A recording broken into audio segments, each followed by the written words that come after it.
sering menyebabkan seorang anak itu mokel.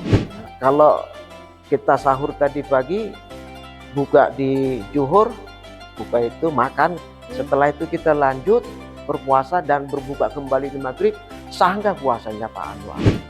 Pak, kalau ludah sendiri itu membatalkan puasa nggak sih Pak? Kalau misalnya nyium makanan mungkin Pak, bakalan makruh nggak sih Pak? Atau gimana Pak?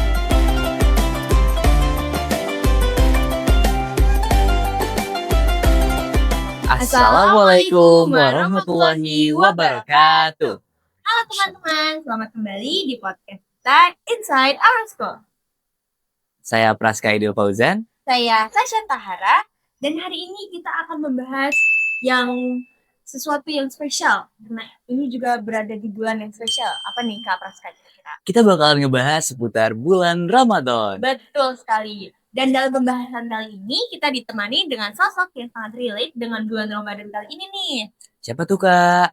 Yaitu guru agama kita, Pak Anwar Sirait. Assalamualaikum warahmatullahi wabarakatuh. Waalaikumsalam warahmatullahi wabarakatuh. Izinkan perkenalkan nama saya Bapak Anwar Sirait, guru SMA Dharma Karya UT. Nih, Anwar, sebelum kita membahas ke pembahasan yang serius nih, saya ada pertanyaan. Sejauh ini cerita tentang suasana dan kejadian-kejadian di bulan Ramadan ini tuh kayak gimana sih Pak?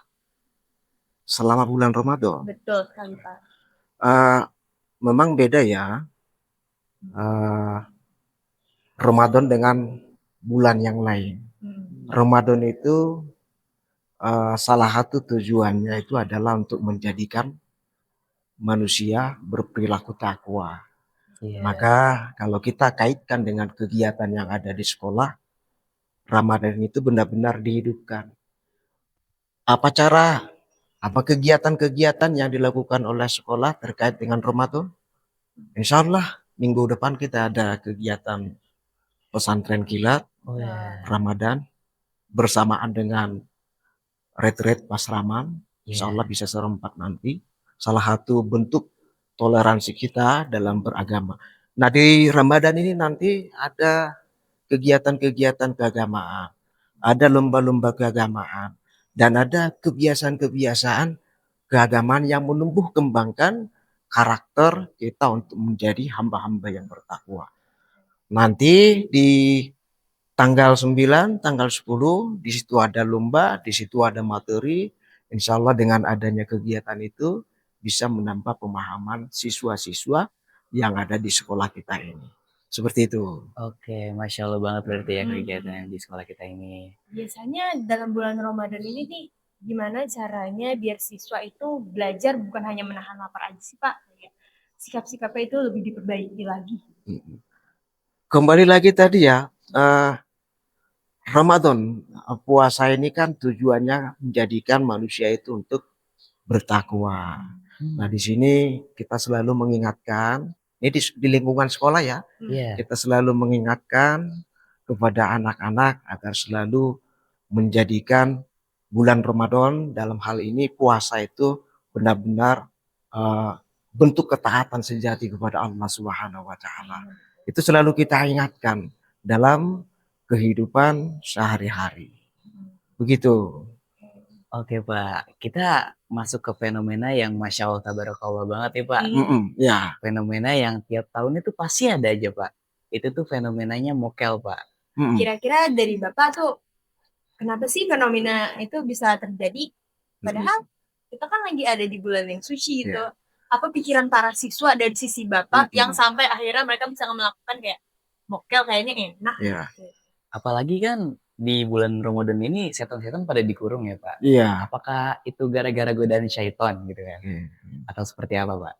Sepengetahuan Bapak terkait dengan mokel, ini istilah yang berkembang di generasi sekarang. Di generasi sekarang ya, di kaum remaja ya, mokel. Sebenarnya kalau kita lihat bahasa itu sudah sering digunakan di Jawa Timur ya, mokel, istilah orang-orang Jawa Timur mokel. Itu berbuka puasa belum saat waktunya gitu loh. Berbuka puasa belum saat aktunya itu bisa dengan makan, bisa dengan minum. Sebenarnya kan dalam ajaran Islam kan nggak boleh begitu. Iya. Orang itu kalau kuat, lahirnya kuat, batinnya tidak ada alasan untuk mokel. Harus melaksanakan segala syarat dan rukun sehingga puasanya itu benar-benar sah. Gitu. Berarti emang dari niat awal kepribadian siswa ini yang emang sebenarnya niatnya ini untuk Allah apa emang karena keren-keren aja ya biar itulah dimana fenomena mokel itu muncul ya Pak. Ini saya Bapak perjelas kembali ya faktor yang lebih sering menyebabkan seorang anak itu mokel. Apa gitu Pak? Ya itu yang pertama mungkin imannya yang kurang begitu kuat ya. Itu salah satu pemicu utama siswa itu cenderung melakukan perbuatan mokel. Betul. Imannya itu kurang gitu loh. Kalau iman seseorang itu kuat, insya Allah dia akan memahami bahwa pentingnya yang namanya puasa. Jadi selama ini mungkin pemahaman dia tentang puasa itu kurang begitu paham sehingga dia nggak mengerti dan dia tidak bisa menjalankan hakikat daripada puasa yang sesungguhnya. Padahal kan hakikat puasa itu kan bukan cuman menahan lapar dan dahaga, bukan cuman menahan rasa lapar yang ada di perut. Itu puasanya orang awam. Nah, hakikat daripada puasa itu sesungguhnya adalah menahan segala sesuatu yang membatalkan puasa dimulai dari subuh sampai nanti terbenam matahari. Nah, itu tugas seorang umat Islam yang sudah mukallaf. Jadi tidak ada alasan untuk mokel. Kalau dia sudah mukallaf, sekali lagi sudah mukallaf, wajib hukumnya untuk melaksanakan ibadah puasa. Nah itu yang pertama, mungkin karena tidak ada iman yang kuat ya. Yang kedua mungkin karena pengaruh, bisa jadi pengaruh lingkungan. Lingkungan di sini bisa sekolah dan sekolah itu bisa teman gitu loh. Mungkin ada yang namanya teman itu pada hari itu tidak berpuasa, kemudian menggoda teman yang sedang berpuasa. Padahal tadi teman yang sedang berpuasa tadi sudah ada niat dari rumah. Apa niatnya? Niat sudah ada. Salah satu bentuk niatnya itu adalah bersahur. Dia ikut bersahur pas sudah masuk sekolah di jam-jam 10. Itu tadi ada teman yang tidak berpuasa, kemudian teman yang tidak berpuasa itu mencoba menggoda. Nah, itu tadi kembali lagi karena imannya kurang, sehingga goyah ya, sehingga goyah ikut ya. Mungkin itu yang menjadi pendapat Bapak terkait dengan faktor penyebab siswa itu sering mengadakan mokel. Oke. Mungkin dalam pembelajaran Bapak saat bulan Ramadan ini muncul pertanyaan-pertanyaan aneh. Kayak misalnya Pak, kalau neludah sendiri itu ngebatalin puasa nggak sih Pak? Gitu. Kalau misalnya nyium makanan mungkin Pak, bakalan makruh nggak sih Pak? Atau gimana Pak? Kalau teman kita ada yang membawa makanan nih, kita melihat aja makanannya biar nggak lapar mata, itu batal puasa nggak sih Pak? Ada nggak kira-kira Pak? Pertanyaan yang gitu muncul di siswa. Pertanyaan yang muncul, yang sering muncul itu ke Bapak di saat Bapak mengajar ya. Itu pasti banyak pertanyaan-pertanyaan gitu. Pertanyaan-pertanyaan yang sifatnya itu kadang candaan dan ada sebaliknya juga ada yang bertanya yang sifatnya itu serius atau sangat memukau gitu loh pertanyaannya. Yang candaan-candaan itu kadang pokoknya banyak dah kalau di kelas, kalau pas lagi Bapak ngajar itu kadang itu ada anak-anak yang bertanya kalau kita sahur tadi pagi kemudian kita buka di zuhur, buka itu makan, setelah itu kita lanjut berpuasa dan berbuka kembali di maghrib, sah nggak puasanya Pak Anwar? Itu padahal kan kita sudah kasih pemahaman tadi, puasa itu kan menjalankan rutinitas yang sudah ditentukan oleh syariat Islam. Apa syariatnya? Melaksanakan ibadah yang dimulai dari sahur tadi sampai nanti terbenamnya matahari. Kalau dia buka di zuhur, makan di zuhur, kemudian lanjut kembali, itu berarti kan nggak penuh, nggak sempurna puasanya, tidak sah berarti puasanya. Nah itu pertanyaan-pertanyaan yang kadang kalau Bapak menjawabnya itu harus dengan senyuman, ya. Kemudian kalau ada lagi pertanyaan-pertanyaan yang apa namanya yang terkadang itu justru menjadi penting sebagai bahan pelajaran juga buat Bapak gitu loh. Kenapa? Karena pertanyaannya serius. Pertanyaannya itu kadang mana lebih baik puasa dengan menahan segala perbuatan-perbuatan yang dilarang Allah dengan sementara orang tadi yang berpuasa tadi masih ngomongin kata-kata yang nggak baik, mata ini masih melihat yang buruk-buruk, daripada orang yang tidak berpuasa tapi matanya dijaga, hatinya dijaga, mulutnya dijaga. Nah itu pertanyaan anak yang Bapak pikir itu bagus sangat pertanyaannya. Kemudian apa Bapak jawab? Ya, Bapak jawab ya dua-duanya bagus, dua-duanya buruk. Tapi kalau ditanya mana yang paling bagus, kalau dia berpuasa plus dia bisa menjaga segala syahwat, itu yang paling bagus. Nah, itu pertanyaan yang sangat memaku. Sebenarnya masih banyak lagi ya pertanyaan-pertanyaan yang sangat serius tadi. Kemudian apa lagi yang ditanyakan tadi? Saya punya pertanyaan nih Pak. Ya. Misalnya di kalangan kita ini kan banyak banget anak-anak yang udah kenal tuh namanya pacaran ya Pak. Iya.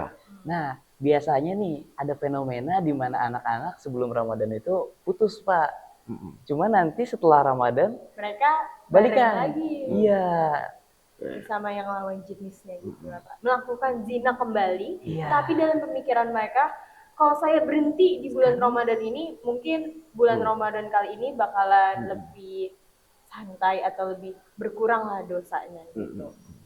Itu tapi nanti setelah bulan Ramadan mereka balikan lagi Pak. Mereka balikan lagi. Oke, harus kita pahami dulu sudut pandang dalam ajaran Islam terkait menangkapi masalah pacaran. Praska, Mas Asa, perlu Bapak tegaskan di sini, pacaran itu bertentangan dengan ajaran Islam, tidak diajarkan oleh Islam. Karena bertentangan dengan perintah Allah Subhanahu wa Ta'ala. Kenapa bertentangan? Karena bisa mengarah kepada perbuatan zina. Nah, terkait dengan pertanyaan tadi, bagaimana kalau di luar Ramadan dia berpacaran, tapi di saat bulan Ramadan dia berhenti selama bulan Ramadan tersebut. Nah, setelah itu kemudian kembali lagi. Ya mungkin yang dihitung nilai positifnya dia bisa berhenti di bulan Ramadan. Iya betul. Nah, nilai positifnya ya. Ya mungkin mereka dengan dia tidak berpacaran lagi di bulan Ramadan, untuk setelah bulan Ramadan dia bisa berhenti secara total. Ya nilai positifnya kembali lagi tadi di saat di bulan Ramadan dia bisa berhenti. Namun setelah itu dia kembali lagi. Nah, yang perlu dipertajam kembali itu mata hati itu adalah selama bulan Ramadan kita sudah berusaha berupaya yang tadinya berpacaran, setelah Ramadan dia berusaha berupaya menjaga hati, menjaga nafsu, maka setelah bulan Ramadan itu harus lebih baik lagi, diistiqomahkan kembali gitu loh. Bulan Ramadan itu kan bulan keseluruhan gitu loh. Nah, di bulan Ramadan ini kan kita ditempa untuk bisa menghadapi segala tantangan-tantangan yang ada di luar Ramadan. Nah, di bulan Ramadan ini kita fokus justru membentuk perilaku kita supaya perilaku ke depan di bulan-bulan setelah Ramadan itu bisa lebih mantap dan lebih tajam kembali gitu. Jadi pribadi yang lebih baik gitu ya Pak. Menjadi pribadi yang bertakwa. Oke. Begitu. Oke, itu pertanyaan dari Pak. Aku ada pertanyaan ya. Pak. Di lingkungan kelas saya itu ada di mana teman-teman saya itu berlomba-lomba mentahfizkan kayak selesaikan juz 30 itu. kayak berlomba-lomba siapa sih yang duluan dalam hari hatamkan duluan Al-Quran. Ada juga yang kayak malas tapi pengen ikut. Nah, kira-kira kalau yang mereka berlomba-lomba menghatamkan Quran itu dengan niat yang tidak searah atau tidak untuk Allah Subhanahu wa taala, itu kira-kira tetap mendapatkan pahala atau tidak, Pak? Segala sesuatu yang dikerjakan tanpa didasari dengan keikhlasan, maka amalannya tertolak gitu. Kunci daripada ibadah sih sebenarnya itu adalah keikhlasan. Karena memang ada salah satu riwayat ya, yang menjelaskan, yang menekankan kepada kita umat Islam agar selalu beramalan soleh didasari dengan ikhlas. Namun perkara kembali lagi pada niat ya, dia berfastabiqul khairat tadi, berlomba-lomba dalam kebaikan, menghatamkan Quran. Dia menghatamkan Quran di saat bulan Ramadan. Kembali lagi pada Allahu a'lam bishawab ya, perkara masalah pahala apa enggak kita kembalikan kepada Allah Subhanahu wa taala. Perlu Bapak tegaskan di sini sekali lagi, kalau masalah ibadah itu yang penting keikhlasan.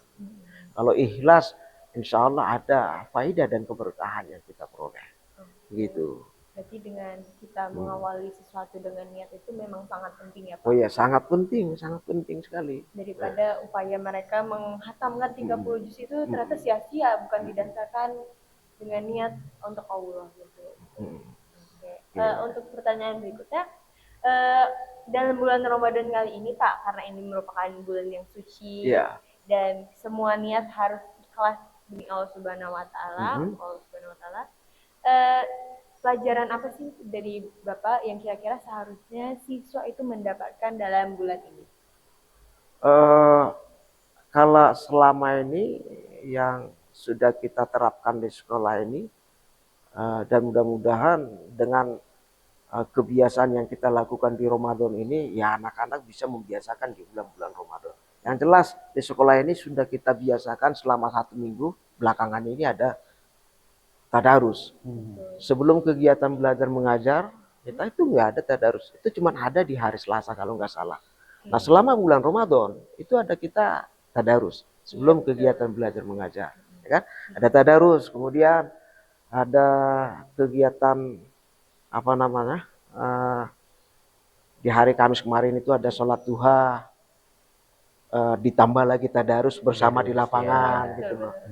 Nah itu karena kita muliakan Ramadan gitu loh. Kalau nggak Ramadan mungkin kita akan membiasakan kebiasaan yang sudah kita terapkan di minggu-minggu yang atau di bulan-bulan yang lalu. Gitu loh. Nah dengan adanya Ramadan, tadarus ada, sholat duha plus tadarus ada. Kemudian insya Allah nanti di tanggal 9-10 kita akan banyak mendapatkan nilai-nilai keislaman yang sangat besar.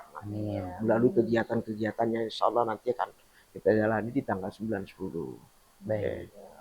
Jadi Pak, saya kan pernah dengar gitu Pak tentang sabda Nabi mengenai akan ada orang-orang nih yang berpuasa, namun hanya mendapatkan lapar dan hausnya saja. Gitu kan. Menurut Bapak sendiri sabda Nabi itu gimana Pak? Apakah relate dengan keadaan yang sekarang Pak? Dan apakah sekolah sudah mengumpuni atau sudah membantu para siswa dan siswinya untuk menjauhi hal tersebut gitu, biar gak cuma dapat lapar dan hausnya aja. Memang ada salah satu riwayat yang menekankan kita agar beribadah dengan baik. Masalah puasa. Apa kata Rasulullah? Banyak umatku yang berpuasa tapi hanya lapar dan dahaga yang diperoleh. Kalau cuma lapar dan dahaga diperoleh, berarti dia hanya sekedar puasa. Hanya sekedar puasa lahiriah. Gitu. Padahal tadi di awal Bapak sampaikan, hakikat daripada puasa itu bagaimana kita bisa menjadikan lahir kita, batin kita itu jadi baik. Jadi nggak cuma lahir doang, batin kita juga baik. Batin yang dimaksud di sini hati kita itu. Ya itu harus kita jaga. Penyakit hati itu kan macam-macam. Banyak banget ya. Ya, sombong, iri, dengki, syirik. Nah itu harus kita jaga. Gitu loh. Kalau cuman hanya sekedar menahan lapar dan dahaga, itu sama aja puasanya anak kecil. Anak kecil cuman makan, minum itu yang ditahan gitu loh. Ya jangan sampai di antara kita, teman-teman kita ada yang mengerjakan hanya sekedar lapar dahaga. Kalau bisa esensinya yang kita raih, yang kita dapat supaya kita menjadi manusia-manusia yang bertakwa. Memang kelayakan seseorang itu bisa menjadi orang bertakwa apabila hatinya udah bersih gitu loh. Sudah Ya. ikhlas ya. Ya betul. Begitu. Iya, oke. Berarti dari kita segitu aja mungkin Pak pertanyaannya. Terima kasih Pak Anwar sudah sharing momen-momen dan Iya. juga insight dari Bapak. Iya, sama-sama Praska, sama-sama Sasa, mudah-mudahan kegiatan kita pada hari ini tentu menjadi ladang pahala buat kita semuanya. Amin. Begitu saja dari kami ya. Mungkin melalui dari sharing kita ini, semoga kita bisa mendapatkan yang lebih baik lagi nih. Seperti dalam bulan Ramadan ini, jiwa kita lebih bersih, niat untuk melakukan ibadah juga Lebih ikhlas gitu ya. Iya, untuk Iya. Allah Subhanahu wa Ta'ala. Gitu.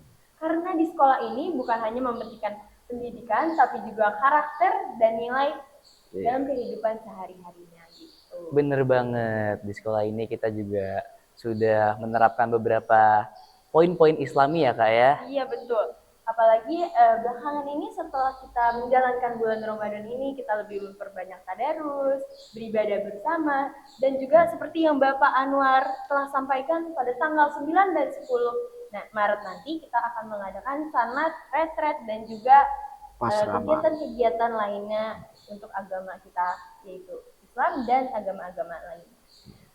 Dari obrolan hari ini kita juga belajar tentang puasa tuh ternyata nggak cuma menahan lapar dan dahaga juga ya guys ya. Iya betul. Tapi juga tentang kejujuran dan juga cara kebersihan menghargai. hati. Iya betul, dan juga menghargai sesama itu bagaimana.